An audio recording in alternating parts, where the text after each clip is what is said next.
تفصیلی جواب دیں، عقیدہ توحید کی اقسام بیان کریں. ٹھیک ہے، یہ آپ نے اب اس کا تفصیلی بیان دینا ہے، تفصیلی جواب دینا ہے. عقیدہ توحید کی اقسام. جی، تو عقیدہ توحید کی اقسام ہم یہاں سے لکھیں گے. توحید ربوبیت، یہاں پہ لکھیں گے توحید ربوبیت یہ ہے کہ انسان اس بات پر ایمان لائے کہ اللہ ہی ہر چیز کا قادر اور مالک اور رازق ہے.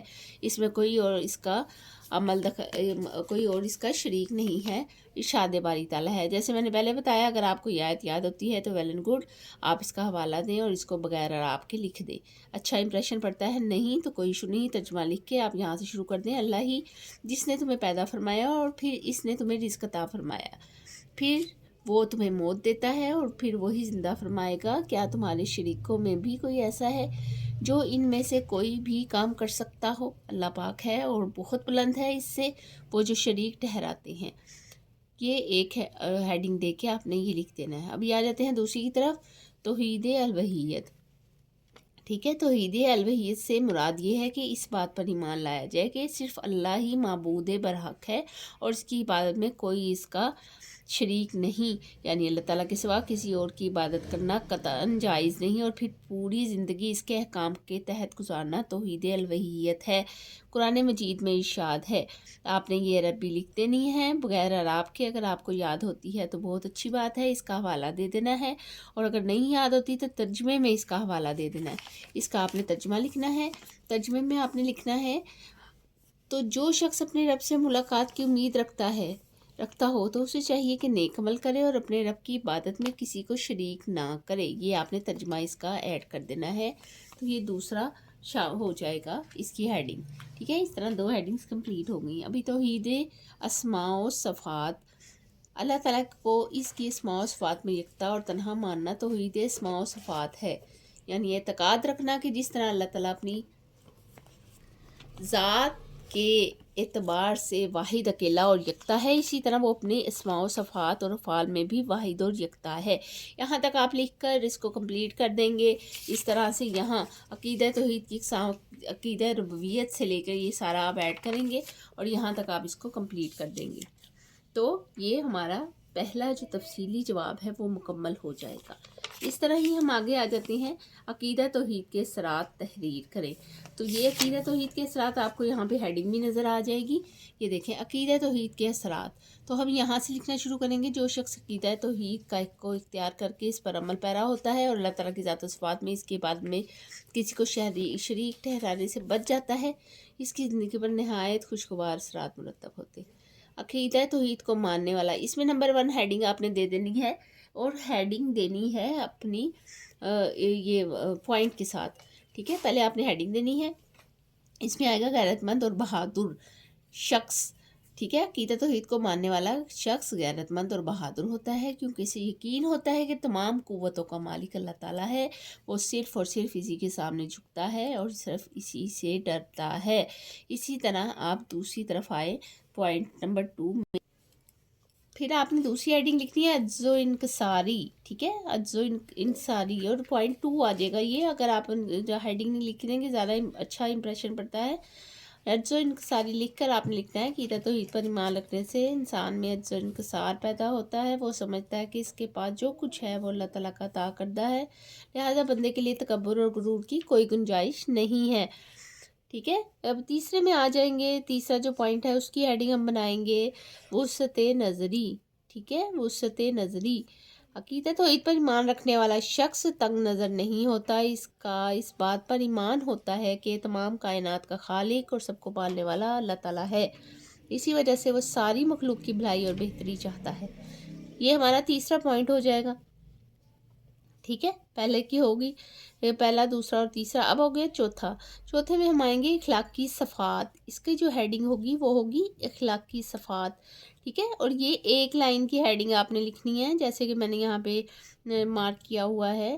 عقیدہ توحید انسان میں صبر و قناعت، بلند ہمتی اور توکل جیسی صفات پیدا کرتا ہے، جس کی وجہ سے انسان مشکل سے مشکل کام اور بڑی سے بڑی تکلیف سے پریشان نہیں ہوتا. اس کے بعد جو دوسری ہیڈنگ ہم لکھیں گے اسی پوائنٹ کی، وہ ہے مساوات اور برابری کرنا. ٹھیک ہے، یا مساوات بھی خالی لکھ سکتے ہیں اور برابری کرنا بھی خالی لکھ سکتے ہیں۔ عقیدہ توحید انسانوں کے درمیان مساوات اور برابری پیدا کرتا ہے اور ذات پات اور دیگر معاشرتی تقسیم سے آزاد کر دیتا ہے۔ ٹھیک ہے، یہ اب اس جو پوائنٹ ہے 4 پوائنٹ میں، اس میں 2 ہیڈنگز ہیں، اخلاقی صفات اور مساوات اور برابری، یا مساوات یا برابری۔ ٹھیک ہے، اب ہم آ جاتے ہیں لاسٹ میں، وہ ہے پر امیدی۔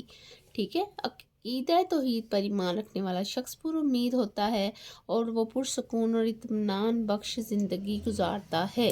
یہ آپ نے اس کا 5 کا ہیڈنگ لکھ دینی ہے۔ اس طرح ہمارے پاس ٹوٹل 5 پوائنٹ ہے، لیکن ہیڈنگز ہماری کتنی بن رہی ہیں؟ 6۔ کیسے؟ سب سے پہلے آپ لکھیں گے غیرت مند اور بہادری، غیرت مندی اور بہادری لکھ دیں، یا غیرت مند اور بہادر شخص لکھ دیں، یہ بھی دونوں میں ٹھیک ہے۔ پھر عجز و انکساری آ جائے گا، پھر وسعت نظری آ جائے گا، پھر اخلاقی صفات آ جائے گا، اور اسی میں دوسرے پر مساوات اور برابری، یا مساوات خود اکیلا یا برابری پیدا کرنا آ جائے گا۔ ٹھیک ہے، پھر جو 5ویں میں آ جائے گا پر امیدی۔ اس طرح سے یہ 6 ہیڈنگز کے ساتھ آپ کا عقیدہ توحید کے رسالہ کے اثرات مکمل تفصیلی جواب لاسٹ والے کا ہو جائے گا۔ ٹھیک ہے، یہ ہمارا ہو گیا کمپلیٹ ایکسس، جو اس کی مشق تھی، جو اس کے مختصر اور لانگ سوالات، لمبے تفصیلی جو سوالات تھے وہ مکمل ہو گیا۔ یہ ابھی ہم یہاں پہ کریں گے مشق۔ ٹھیک ہے، درست جواب کا انتخاب کریں۔ توحید کا لغوی معنی ہے ایک ماننا، اطاعت کرنا، صفات ماننا، برابری کرنا۔ تو آپ یہاں پہ لکھیں گے ایک ماننا، الف کا اس کا آنسر ہے۔ اچھا، پہلے میں نے ویڈیو بنائی تھی، جو میں نے ویڈیو بنائی تھی اس میں جو میں نے ایک شارٹ کویسچن بتایا تھا MCQs، اس میں نے تھوڑی سی مس انڈرسٹینڈنگ ہو گئی تھی، اس میں حدیث آنا تھا، الف آنا تھا، تو میں نے لاسٹ والا بتا دیا تھا، وہ آپ دیکھ لیجئے گا، مجھے کمنٹس میں پتہ لگا تو میں نے آپ کو بتا دیا ہے۔ اللہ تعالیٰ کو ہر چیز کا خالق اور مالک اور رازق ماننا کہلاتا ہے۔ توحید ربوبیت، توحید الوہیت، توحید الاسماء، توحید الصفات، تو اس میں بھی الف ہی آئے گا، یعنی دونوں کا الف ہو گیا۔ قرآن مجید کو کون سی صورت میں عقیدہ توحید بیان کیا گیا ہے؟ الکوثر میں، الاخلاص میں، الفلق میں، الناس میں، تو الاخلاص آئے گا۔ اچھا، اس کا بھی شارٹ کویسچن بن کے آپ کے پاس آ سکتا ہے کہ قرآن مجید کی کون سی صورت میں عقیدہ توحید بیان کیا گیا ہے، تو آپ نے الاخلاص لکھ دینا۔ یہ سارے شارٹس میں بھی آ سکتے ہیں، یہ جو آپ کے ٹک کراس ہے نا، یہ شارٹ میں بھی آ سکتے ہیں۔ آگے آ جاتے ہیں، شرک کے لغوی معنی حصہ دار بنانا، ایک ماننا، مالک سمجھنا اور بھلائی کرنا ہے۔ ٹھیک ہے، یہ بھی ہو گیا۔ ابھی ہم یہاں پر آ جاتے ہیں، یہ ہے ہمارے پاس لم یلد ولم یولد میں نفی کی گئی ہے۔ کس چیز کی نفی کی گئی ہے؟ یہ شارٹ بھی آ سکتا ہے، ذات میں شرک کی، صفات میں شرک کی، الوہیت میں شرک کی، اسماء میں شرک کی۔ کس چیز کی نفی کی گئی ہے؟ تو یہ پہلے والا آئے گا، ذات میں شرک کی نفی کی گئی ہے۔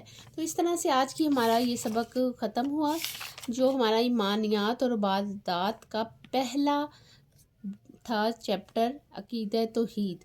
نیکسٹ ویڈیو میں انشاءاللہ ہم ملیں گے۔ اگر کوئی آپ کو اس بارے میں جو 3 چیپٹر ہم پڑھ چکے ہیں، کسی چیز کا کوئی مسئلہ ہو، کوئی پریشانی ہو، تو آپ اس میں مجھے بتا سکتے ہیں کمنٹس میں۔ اور اگر آپ کو میری ویڈیو اچھی لگی ہو، صحیح لگی ہو اور سمجھ میں آئی ہو، تو آپ اس کو لائک کریں، کمنٹ کریں اور شیئر کریں اور سبسکرائب کریں، اور جو بھی کوئی چیز سمجھ میں نہ آئی ہو وہ مجھے بتا دیں، اور بیل آئیکن پر کلک کریں۔ اللہ حافظ۔